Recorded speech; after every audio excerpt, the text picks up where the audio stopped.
You guys, I'm down here in Miss Lum's graphics classroom, and take a look at this. Come over here.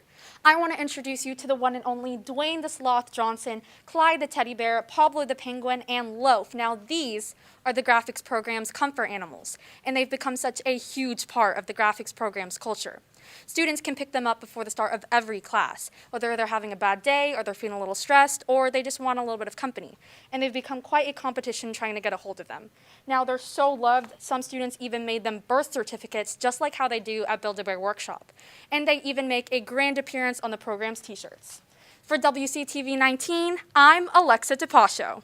Good morning, Long Beach. I'm Alexa DePascio. And I'm Ken Munoz. From the Batmobile to Transformers, we've been waiting for self-driving cars, and Tesla finally gave us an autopilot feature. However, the vision isn't perfect yet. Since 2016, 33 crashes involving Tesla driver assistance systems have been the cause of death of 11 people. And Ken, the wheels on Tesla cars aren't the only thing that won't stop moving, as the Bengals had Charles Burks to help their cornerbacks, so they can intercept Cooper Kupp the next time he catches the game-winning touchdown. And that your next Super Bowl party guacamole might not make it to your roster of dips. The U.S. temporarily banned the import of avocados. Inspectors are worried that Mexican avocados could carry pests that would harm California avocado orchards. And Alexa, Mexico provides 80% of the United States avocado supply. The fruit has become a staple as Americans eat 8 pounds of avocado per year in 2018, which has tripled since 2001. In the meantime, Ken, I guess I'll be saving my money at Chipotle and passing on their chips and guac.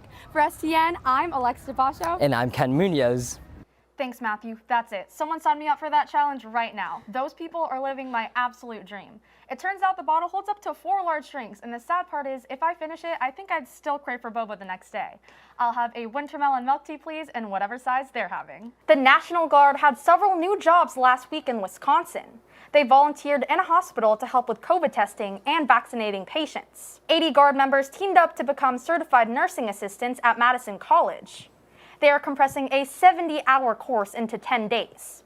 A helicopter mechanic also attended the class, and he said he wants to honor his mom, who is also a nurse. In this large bucket, there are about 54 golf balls, which represents the amount of years Pam has been playing the game.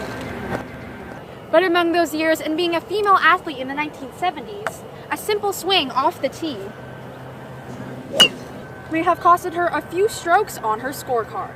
The cross-country teams participated in the Wildfire Invitational last weekend. There were over 40 schools at the race. Here is the recap. The Whitney cross-country team was back in action on Saturday after a bye week. Whitney won 4 out of the 5 races they entered in and placed second in the last one. Varsity boys Cole Jamison, Nick Herman, and Mateo Delgadillo all placed in the top 10 out of more than 100 runners. The Cats were able to secure first place as a team to claim the men's varsity trophy. This week, we asked you to tell us about what you did over summer. We heard about students who went on trips, hung out with their friends, and just relaxed at home. Senior Keahi Lum got the chance to visit Iceland with his mom. They traveled all around the country and saw natural wonders such as hot springs and glacier lakes. And around campus, senior Abby Gardner shared this picture on Instagram with the hashtag WHSUnleashed. Last Friday, Abby posed in her dance team uniform with her friends Brooke Weltmer and Anna Fishburne. Now, there are a lot of things in this world that are like a trio, like Brandon, Carson, and Kevin, just like a tripod which has 3 legs. But when something goes wrong and the tripod leg breaks off, everything is unable to function, and everything falls down. The One and Only Club is hosting a fundraiser at the Chipotle off of Pleasant Grove on February 5th. Stop by the restaurant between 4 and 8 p.m. and show them the fundraiser flyer. The flyer is on the club's Instagram page at One and Only Club. And the next Wildcat Cafe is coming up. Student chefs are serving a Valentine brunch. The lunch is Friday, February 11th, and tickets are only $5. You can pick up a ticket today in room F9 during break. The lunch includes strawberry French toast, crispy bacon, and a variety of pastries. You'll also get a cup of pink raspberry lemonade with your meal. And don't get me wrong, I love the new retro 70s vibe of Bruno's new songs, and everyone deserves happiness, but can someone please break his heart so we can start listening to some sad songs, because 2010 Bruno Mars hits different. I'll tell you all about his new album, In the Word. In Texas, a man traveled hundreds of miles to give an Oklahoma family a painting he bought years ago. The painting was purchased at a charity auction for a children's hospital over a decade ago. The artist's parents lost their daughter to a rare form of cancer. The owner went on a search for the family, and after finding them through social media, he returned the painting. The family said it was the greatest gift they could ever have asked for.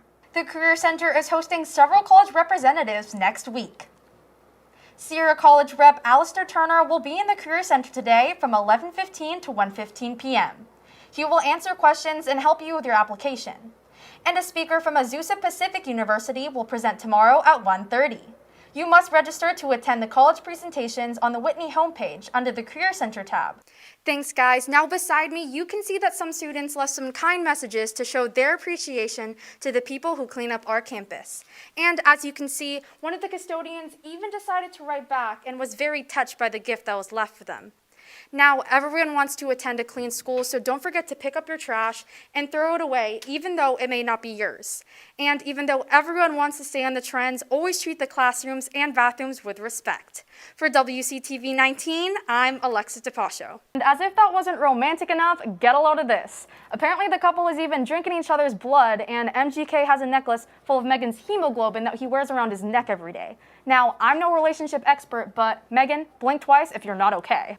Groundhog Day was Wednesday. In New Jersey, the celebrity groundhog passed away just hours before his big day. Milltown Mel, a groundhog who has for years offered his weather predictions on Groundhog Day, has died. It's uncertain how the animal died, but the ceremonies in the city were canceled right before they were about to start. There were several attempts to find a last-minute substitute, but they were unsuccessful. Thanks, Matthew. And I'm not about yucking people's yums, but that Conde Cane burrito just screams having a toothache. I think if I ever tried it, my taste buds would be confused. It's kind of like a Chipotle burrito, but on steroids?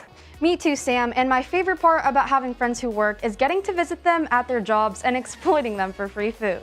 But I do know one kid who definitely doesn't work on Sundays and makes the whole town get their chicken sandwiches from Popeyes. With pleasure, I'll tell you all about it in the Word.